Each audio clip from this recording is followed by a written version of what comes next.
میں نے ان کو ایک والد کے انداز میں دیکھا، آپ نے ایک دوست اور استاد کی حیثیت سے دیکھا، تو آپ کی آبزرویشن زیادہ وہ جو ان سی اہمیت رکھتی ہے۔ طاہر صاحب، آپ نے چین کی بات کی اور والد صاحب نے آپ کی کتاب بھی لکھی، آج کل جو پاکستان اور چین کے تعلقات ہیں ان کو آپ کس نظر سے دیکھتے ہیں؟ دیکھیں جی، چین پاکستان کے لیے انتہائی اہم ترین ملک ہے۔ چین ہمارے حدیث بھی ہے کہ علم حاصل کرنا ہے تو چین جائیں۔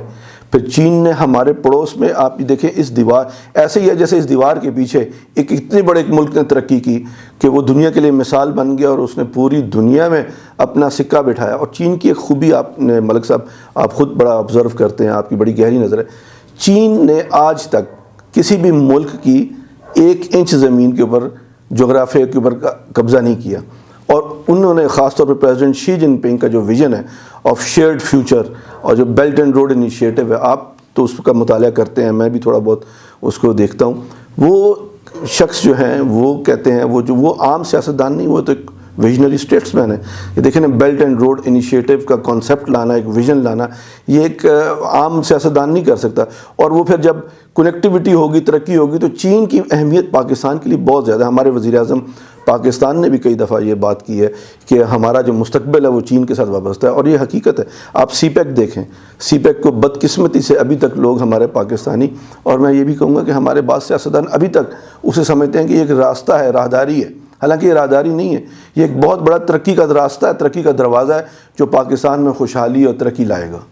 تو خاص طور پہ افغانستان میں اگر امن آتا ہے تو آپ دیکھیے کہ چین افغانستان بھی جائے گا، لیکن پشاور کا راستہ استعمال ہوگا، پاکستان کا حصہ ہوگا، اس میں بڑا فائدہ ہوگا اسی پیک کے منصوبوں سے اور آنے والے دنوں میں، لیکن اس کے لیے بھی تو شعور بیدار کرنے کی ضرورت ہے۔ جی، یہ چین جو سی پیک ہے یہ خوشحالی کا منصوبہ ہے، اور اگر جس طرح ہمارے افغان بھائی جو سے 40 سال تک جنگ میں خراب ہوئے، صعوبتیں برداشت کی، تو ترقی، خوشحالی اسی وقت آ سکتی ہے جب وہاں پہ انڈسٹریلائزیشن ہو، اور اس وقت چین ایک ایسا ملک ہے جو انڈسٹریلائزیشن کو پروموٹ کر رہا ہے، مینوفیکچرنگ کو، اوروں کو، ساری چیزوں کو، اور ان کو یہ نہیں کہ انہوں نے کسی ملک پر قبضہ کرنا ہے، لیکن چونکہ ان کے خلاف ایک بہت بڑا پروپیگنڈا ہوتا ہے، خاص طور پہ مغربی میڈیا اور امریکہ جو ہے، تو ان کا اپنا ایک ایجنڈا ہے مغربی میڈیا کا، وہ آئندہ میرے اندازے کے مطابق 5-10 سال تک چین کی اسی طرح مخالفت کرتے رہیں گے، لیکن ہونا کچھ نہیں ہے، ہونا اس لیے کہ چین ایک حقیقت ہے۔ چین نے کام کیا، اس قوم نے 40 سال، اور آپ دیکھیں، آپ چین گئے ہوں گے کئی دفعہ، میں بھی 2 دفعہ گیا ہوں، چیئرمین ڈینگ زیاؤپنگ نے 1980 میں کام شروع کیا اور اس ملک کی تقدیر بدل دی، اور پھر اس کے بعد پریزیڈنٹ شی جن پنگ جو آئے ہیں، ان کی جو آپ پڑھیں تو میں سمجھتا ہوں کہ اگرچہ بہت سے صدور آئے چین میں، چیئرمین آئے سی پی سی کے، لیکن پریزیڈنٹ شی جن پنگ جو ہیں یہ انتہائی ایک ویژنری اسٹیٹس مین ہے۔ چلیں اب ہم بین الاقوامی سیاست سے جاتے ہیں، اخبار کی طرف۔ پہلے تو شروع مجھے اخبار سے کرنا چاہیے تھا، لیکن میں نے کہا اس کو آخر کے لیے رکھتے ہیں۔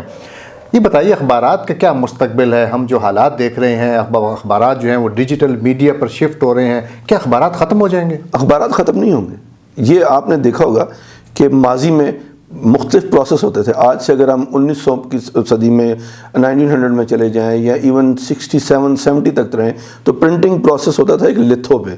پھر اس کے بعد آف سیٹ آیا تو انہوں نے کہا یار یہ اخبار بند ہو جائیں گے، وہ آف سیٹ پہ ٹرانسفارمیشن ہوئی تو اس کے رزلٹ زیادہ اچھے آئے۔ اب یہ ڈیجیٹل اس پہ ہم ہو رہے ہیں، تو یہ ہمیں اس سے خائف نہیں ہونا چاہیے۔ اخبارات جو پرنٹڈ اخبار ہے اس کی اہمیت رہے گی، لیکن ڈیجیٹل ایک نئی ترقی ہو رہی ہے، اس میں نئے نئے راستے کھل رہے ہیں، اور میں سمجھتا ہوں کہ یہ بہت ہی اچھی ٹرانسفارمیشن ہے۔ اور آپ سی پی این ای جو کہ ہماری کونسل فار دی ایڈیٹرز ہے، اس کے آپ نمائندے بھی ہیں، نائب صدر ہیں خیبر پختونخوا کے لیے، اس ادارے کا کیا کردار ہے اخبارات کی بہتری کے حوالے سے؟ اس